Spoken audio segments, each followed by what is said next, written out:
It was meant to be just another carefully orchestrated royal weekend.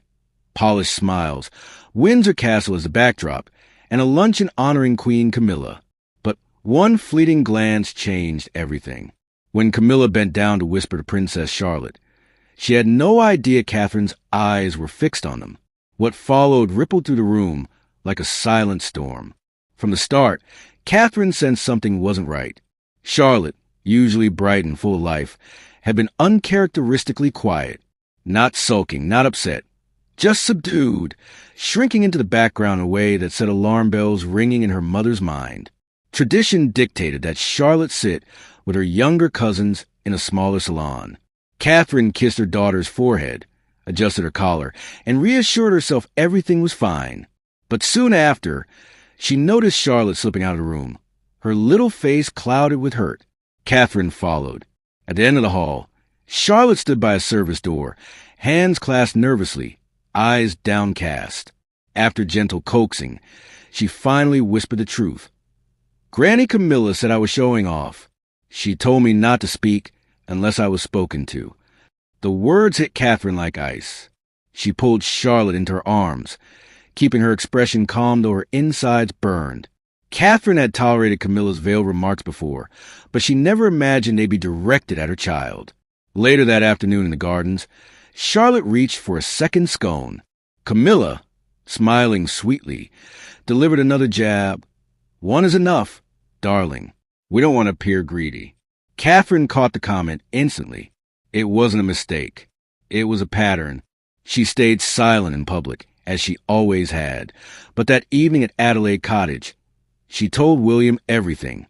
Charlotte's confession, the cutting remarks, the way their daughter had been made to feel small. William's jaw hardened. "This isn't something we let slide," he said. The tension escalated days later at Highgrove. A private family dinner turned icy the moment Charlotte entered to say goodnight.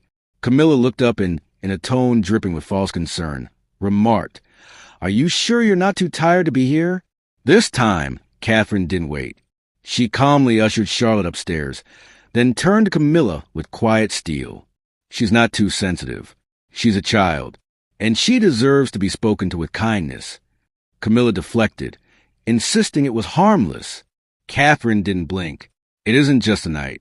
This has been happening for weeks. And I won't stand by while my daughter's made to feel less than." For once, William didn't play mediator.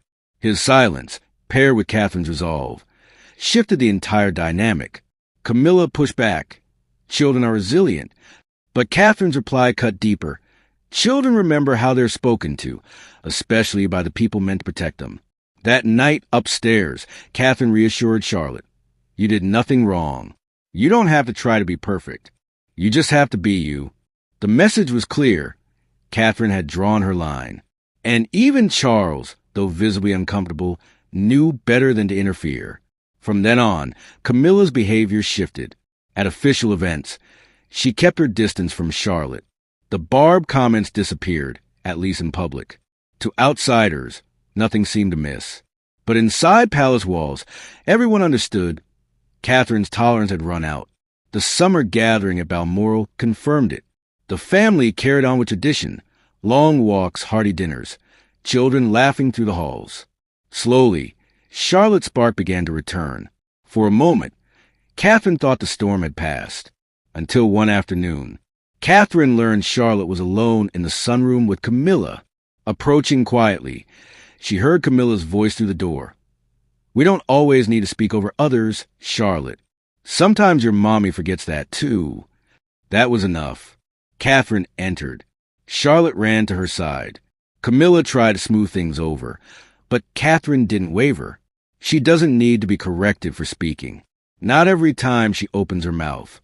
Camilla bristled, insisting she knew how to raise children. Catherine's reply was steady and final. "She's growing just fine, and she'll do it without being made to feel like a burden." No shouting, no theatrics, just raw maternal clarity. Catherine ended it with one last request. "A little more kindness. That shouldn't be too much to ask." Camilla didn't respond, but the silence that followed said everything. Even palace staff noticed a shift. Camilla stayed away from the children, her comments curbed, her distance deliberate. By the time summer ended, the photographs told the usual story. Smiles, waves, unity. But behind the facade, something fundamental had changed. Catherine was no longer playing the role of peacemaker at all costs. Her vow was simple, unshakable. Her daughter would never again be made to feel small.